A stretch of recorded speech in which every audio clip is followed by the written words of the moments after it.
शेवटचा दिवस आहे आज अधिवेशनाचा, तुमचे जे मुद्दे आहेत ते मार्गी लागलेत कसं? हो, अनेक बाबतीमध्ये मी प्रश्न दिलेले होते, म्हणजे लक्षवेधी. फार मला वेळ मिळाला नव्हता बिझनेस द्यायला, परंतु वेगवेगळ्या प्रस्तावांच्या मध्ये कामगारांचे प्रश्न असतील, महिलांचे, शेतकरी महिलांचे प्रश्न असतील, या विधेयकांच्या निमित्ताने आणि अंतिम आठवडा प्रस्तावामध्ये जे कायदा सुव्यवस्थेचे प्रश्न आहेत त्याच्याबद्दलचा तोडगा काय असावा याच्याबद्दलच्या सुद्धा आम्ही अपेक्षा मांडलेल्या आहेत. केवळ महिलांचे प्रश्न मांडणं पुरेसं नाही आहे, तर आम्ही एकेका महिलेला मदत करतो त्यावेळेला कन्व्हिक्शन होतं. त्यामुळे सर्व पक्षांनी याचं राजकारण न करता महिला अत्याचाराचं त्यांनी स्वतः महिलांना मदत करावी, स्वतःची दृष्टी महिलांकडे बघण्याची बदलावी. आणि इतकंच नव्हे तर महिलांचा सन्मान करणाऱ्या लोकांनाच विचारलं जातं तुम्ही इथे का नाही गेला, तिथे का नाही गेला.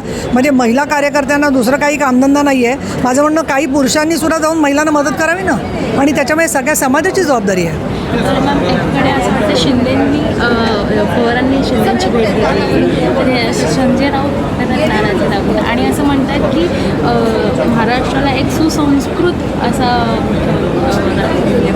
सुसंस्कृत काय मुख्यमंत्री भेटले पाहिजे. नाही, मुळामध्ये असं आहे की या सगळ्या विषयामध्ये माननीय शरद पवार साहेब खूप मोठे नेते आहेत, एकनाथ शिंदे उपमुख्यमंत्री आहेत, तर त्यांनी कोणाला भेटावं, जसं मी या चॅनलला बोलावं का या चॅनलला बोलावं माझा निर्णय आहे, त्या पद्धतीने मी असं म्हणेन की ते भेटले असतील तर ते योग्य आहे त्याच्यात.